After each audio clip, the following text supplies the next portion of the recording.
superintendent. I guess what you came into was a work session. It was discussing a lot of issues, and it's been about an hour. We'll go ahead and start the meeting and call to order. First item on the agenda is approval to appoint Mr. Stephen C. Meadows as Martin County Schools Board Secretary. This would be for an annual period. I need a motion to approve that. I'll make that motion. Also, I have a motion second. On favor, please say aye. Aye. Any opposed? Motion carries. Next item on the agenda is consent agenda. This includes approval of June 11, 2013 board minutes, superintendent matters, approval of treasurer orders and pay warrants, approval of trips, approval of use of district facilities. All these items are on the website for your viewing. If there's no any discussion, I need a motion to approve. I'll make a motion. Have a motion to approve. I need a second. Motion second. On favor, indicate by saying aye. Aye. Any opposed? Motion carries. Next item is approved guaranteed fidelity performance bonds for the performance of duties for Steve Meadows as superintendent, Tammy Sloan as treasurer. Guaranteed amount of the fidelity bonds are $300,000. These are issued through a high casualty. I will make one amendment to that, is that we are changing the aging on the high casualty bonds, which will be built on. So under that direction, I just need a motion to approve. Make a motion. Have a motion, any second? I'll second. On favor, indicate by saying aye. Aye. Any opposed? Motion carries. Next item is approval to support SB 97, compulsory attendance age to 18. Mr. Meadows, would you like to have any discussion on that? I'd just like to share with the audience, thank you, Mr. Chairman, that the raising the compulsory school attendance age in Kentucky is an initiative to keep our kids at school. That's the message we want to send our communities, and certainly Martin County is not going to be left behind in that. There is a grant that is available for the first 96 districts that sign up. The county is at 88 presently in the morning. Hopefully we can get it under the wire and be eligible for the $10,000 grant. If not, we're still moving forward with the board's approval to adopt the policy to incorporate the compulsory age to 18, so that we can send a message to our community that education is key to their economic prosperity and their success in life. If there's no further discussion, I need a motion to approve. I'll make that motion. I have a motion, I need a second. I'll second. Motion second. On favor, indicate by saying aye. Aye. Aye. Any opposed? Motion carries. Next item is approval to take action on updates of student code of acceptable behavior booklet for 2013-2015. Mr. Meadows, any comment there, or just approve? I need a motion to approve. I'll make a motion. I have a motion, need a second. I'll second. Motion second. On favor, indicate by saying aye. Aye. Any opposed? Motion carries. Approval of contracts. Approval of Martin County Health Department School Nurse Supply Agreement for 2013-2014 school year. Also the KMSI, Kentucky Middle School Improvement Contract. No discussion on that. I need a motion to approve. Mr. Chairman, with the amendment of the $10,000 maximum reimbursement. Oh, yes. As part of the motion? Yes, sir. Yeah. Okay. I'll make a motion to approve. Okay. We have a motion. I need a second. I'll second it. Motion second. All in favor, indicate by saying aye. Aye. Aye. Any opposed? And that Martin County Health Department contract does have a $10,000 maximum reimbursement on supplies.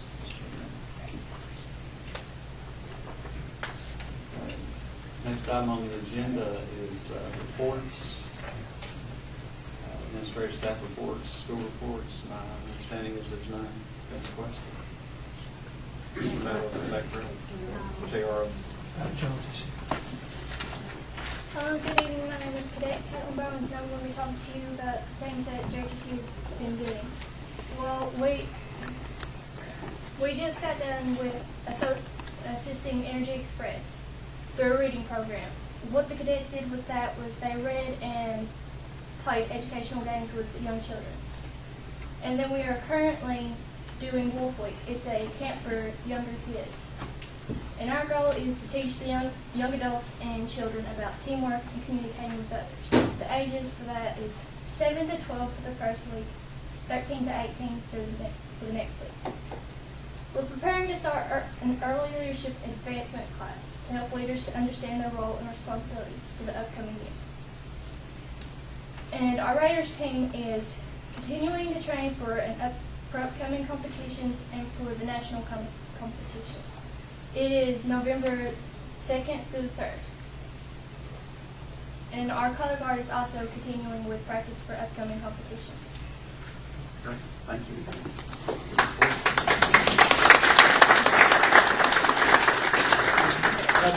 How do people from Kermit treat y'all?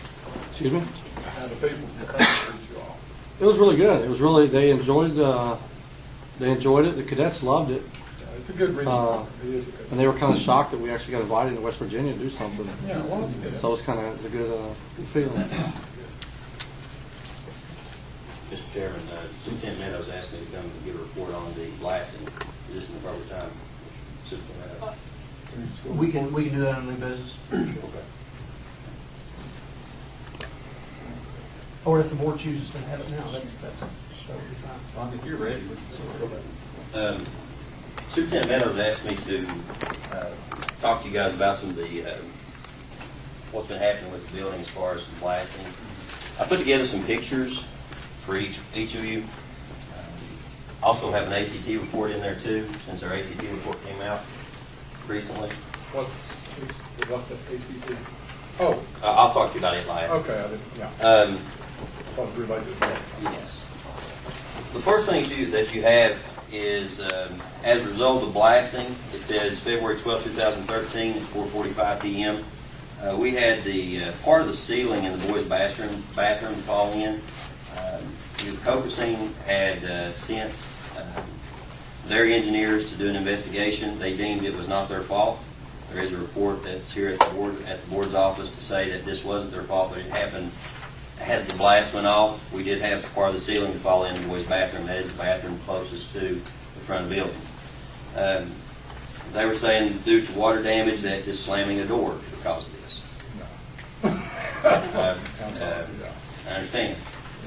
The other thing on the back, again, and there still is, that came through the drop ceiling, but there was some, I guess, particle board, pressed concrete board that fell through. If the student had been in that last stall, we would have had somebody injured, without a doubt. Thankfully, it was at about 4:45, we didn't have a lot of students in the building at that time. Also, you can't tell a lot about that last picture, but that's there was a cover in that foyer area right in front of our trophy case. Matter of fact, you can see it's right above where the baseball team's regional picture is. The cover of that lock came off. It's a plastic disc, probably as long as wide as this table, a circular disc. Mr. Terry Quillen actually has video of that fall. It was through our camera system. That's saved, and he did put that on a flash drive for me before he accepted as Warfield Elementary's principal. But from the blast on February 12th, it was kind of ironic. The leadership audit was being done on that day. And the state people, when the blast went off, they said, we're getting out of here now. So, but anyway, that was the damage that happened on February 12th. I want to give you guys pictures. I do not have estimates of how much this is.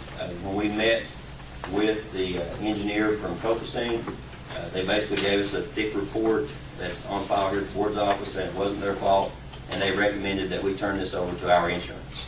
So apparently somebody slammed the door pretty hard. I asked the guy to slam every single door in the building at one time, see if anything else would fall. But did you see anything as far as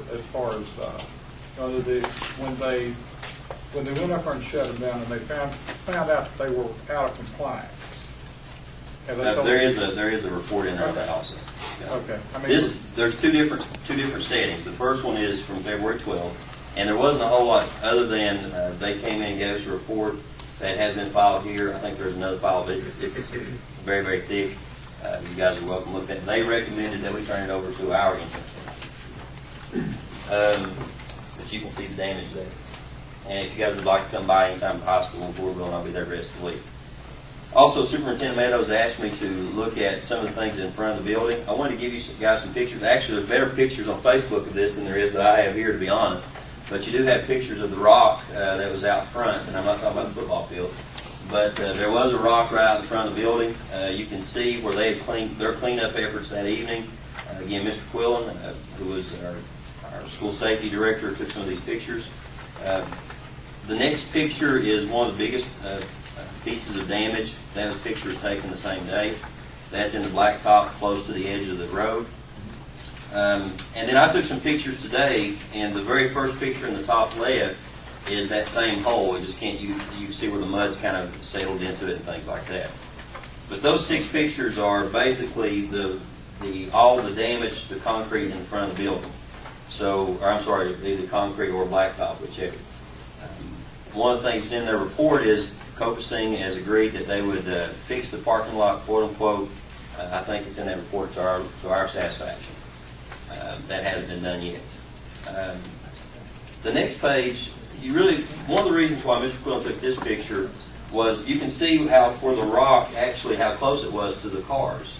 You can see those pieces of rocks there, how it spread out and went up under the cars.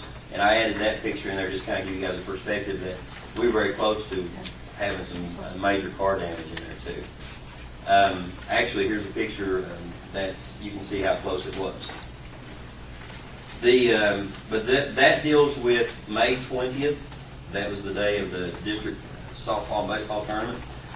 But they had it cleaned up within probably 35 minutes of it happened, and they weren't supposed to do that. They weren't supposed to clean it until someone came and took pictures and everything. They asked me to clean it up. I said, I think we need to have somebody clean it up. I said, but they said, well, we've taken all the pictures, everything's taken care of, we can go ahead and move it. And, so they did move it. The remediation plan, after that happened, you should have a copy of the remediation plan that was given to me it's dated there. This is from Mr. Raymond Hudson. He is head of the Division of Kentucky Explosive and Blasting branch manager. He is not with Copacing. He's actually with the State Department, the Kentucky Department of Transportation. Some of the things that in here, for the most part, after I read through this, are pretty much on cue. But there is one thing at the bottom I think is a little misleading. It says the first rock that was stopped beside the tree clearing limits was secured to 2 trees, has since been removed. School officials were contacted and the parking lot was secured while this rock was being moved. The one thing that they failed to mention in there that was Mr. Quillen was the one that found the rock. They did. He actually went up through there and found it. So if it hadn't been for Mr. Quillen going up through there and following the trail that came out, we possibly could have 2 rocks down in the middle of the parking lot. They give the reason for the cause of the incident. I have watched the video. The video is, as you watch it, it's a very long shot. It goes all the way across the road. If you're coming down 645 and you're looking at it, you can watch it in slow motion as it works out. And then at the last blast, of course I'm not an engineer, I look at that and I'm thinking, that's mighty close to the edge, and you can see it kind of work its way out. And they give an explanation of why they feel like that rock came through. You also see the corrective actions here that the State Department, the Kentucky Department of Transportation asked, or actually required for them to do. The only thing that I was in disagreement with when they gave this to us was on page 3. And I also voiced this in our meeting, and they said they would adhere to it. Page 3, section 5, subsection B, says no perimeter shots will be made before noon. I told them that I'd only agreed to that. I would want them to move back to 1 o'clock until summer school was over. Now, at this time, in a nutshell, what they have to do is they have to put somebody on the premises saying, we're getting ready to blast. You have to evacuate the building. Okay? So we'll make an announcement. They have to have 2 people, I think 2 people on site, and we have to move everybody out of the building, and then they have to do a walkthrough of the building and then also make another announcement. In the event that I'm not there, some of you guys may remember Stephen Goble, who graduated a few years from Shelton Park. I actually gave him the key to the building and said, Stephen, I